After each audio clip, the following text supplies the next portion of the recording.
반갑습니다. 틈틈이와 알아보는 미국 주식. 오늘은 AI 신약 개발의 판을 바꾸고 있는 기업이죠. 바로 슈레딩거 SDGR을 심층 해부해 보겠습니다. 지금 우리가 슈레딩거를 주목해야 하는 이유는 아주 명확합니다. 이 회사가요, 막대한 돈이 들어가는 자체 신약 개발이라는 큰 꿈을 잠시 접고 더 빠르고 안정적인 수익을 내기 위해서 소프트웨어 플랫폼 기업으로의 거대한 전환, 이른바 피봇을 선언했기 때문입니다. 자, 이 결정이 과연 회사를 다음 단계로 이끌 신의 한 수가 될지 오늘 저와 함께 그 속을 깊이 들여다보시죠. 가능성에 대해 더 크게 생각하라. 이 말 그냥 나온 게 아닙니다. 바로 엔비디아의 CEO 젠슨 황이 슈레딩거 CEO에게 직접 건넨 조언인데요. 이건 단순한 격려를 넘어서 컴퓨팅과 AI가 과학의 모든 걸 어떻게 바꾸고 있는지, 그리고 그 혁명의 중심에 바로 이 슈레딩거가 서 있다는 걸 상징적으로 보여주는 한 장면이라고 할 수 있겠습니다. 그럼 먼저 슈레딩거가 대체 어떤 문제를 풀고 있는지부터 좀 살펴볼게요. 바로 기존 신약 개발 방식이 가진 아주 근본적인 비효율성입니다.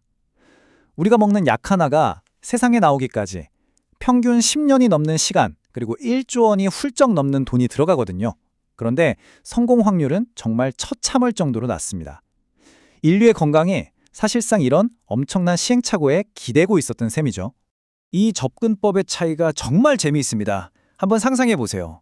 예전 방식은요, 마치 깜깜한 방에서 수만 개의 열쇠를 가지고 맞는 자물쇠 하나를 찾기 위해 일일이 다 꽂아보는 것과 같아요.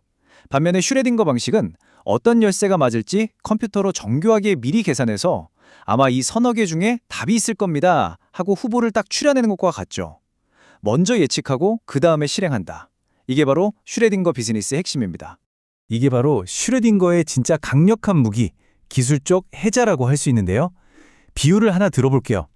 일반적인 AI가 과거 시험 족보, 그러니까 기출문제를 싹 다 외워서 비슷한 문제를 푸는 학생이라면요, 슈레딩거의 물리 기반 시뮬레이션은 아예 과목의 근본 원리를 완벽하게 이해해서 한 번도 본 적 없는 새로운 유형의 문제까지 풀어내는 학생 같은 겁니다.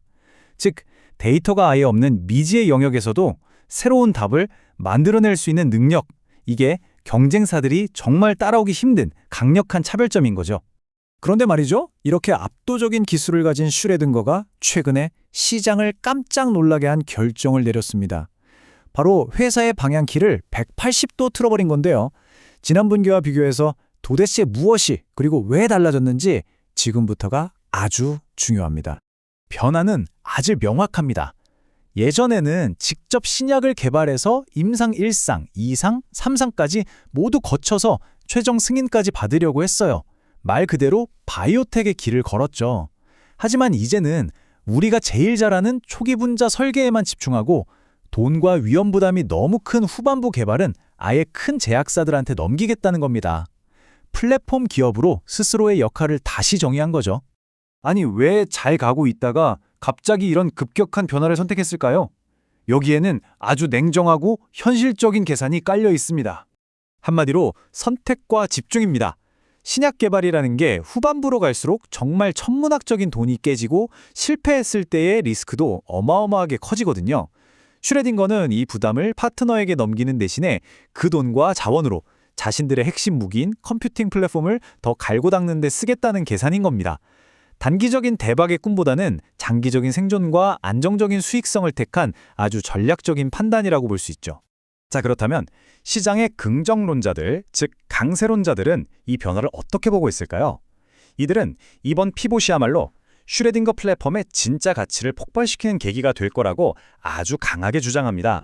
이 숫자들을 한번 보세요. 이건 그냥 숫자가 아닙니다. 업계의 판도를 보여주는 거죠. 전 세계에서 가장 잘 나가는 상위 20개 제약사가 전부 예외 없이 슈레딩거의 소프트웨어를 쓰고 있다는 사실, 이건 이들의 기술이 이미 업계의 표준, 즉 스탠다드가 됐다는 뜻입니다. 고객들이 다른 플랫폼으로 쉽게 갈아탈 수 없는 아주 강력한 락인 효과를 만들어낸 거죠.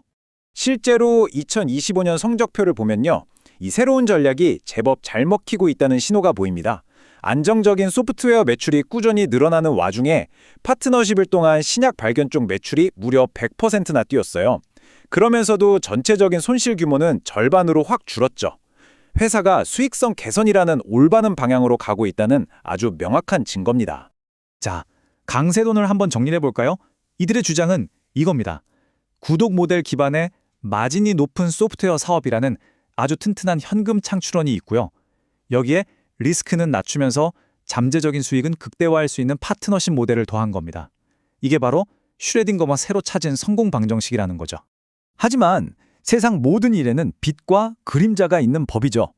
이렇게 장밋빛 전망만 있는 건 절대 아닙니다.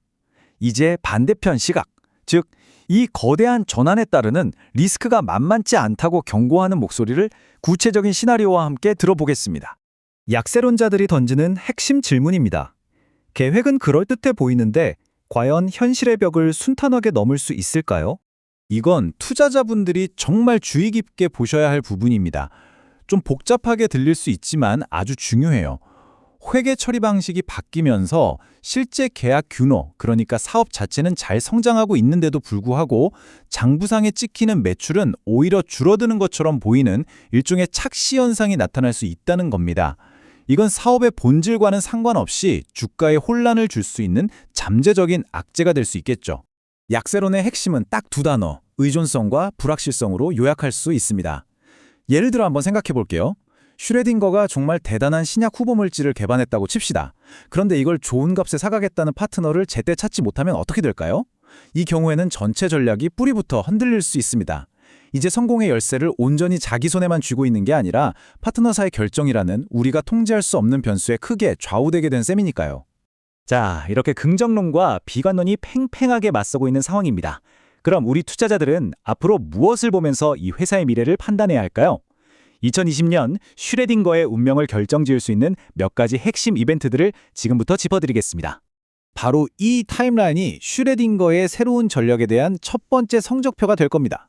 특히 2026년 상반기에 나올 SGR3515의 임상 데이터는요, 이들이 파트너에게 팔 상품의 가치를 증명해야 하는 첫 번째 시험대라고 할 수 있습니다. 그리고 이 데이터를 가지고 얼마나 좋은 조건으로 파트너십 계약을 따내느냐가 단기적인 주가의 흐름은 물론이고 회사의 장기적인 비전까지 결정할 가장 중요한 변수가 될 겁니다. 오늘 살펴본 슈레딩거의 이야기는 결국 이 질문 하나로 귀결됩니다. 리스크를 줄이고 가장 잘하는 것에만 집중하는 영리한 전략일까요? 아니면 신약 개발이라는 홈런의 기회를 스스로 걷어차버린 위험한 후퇴일까요? 오늘 살펴본 이 심층 리포트가 여러분의 투자의 기준을 잡는 데 도움이 되셨기를 바랍니다. 더 날카로운 토론은 오디오 팟캐스트 본편에서 이어집니다. 궁금한 기업이 있다면 댓글로 남겨주세요.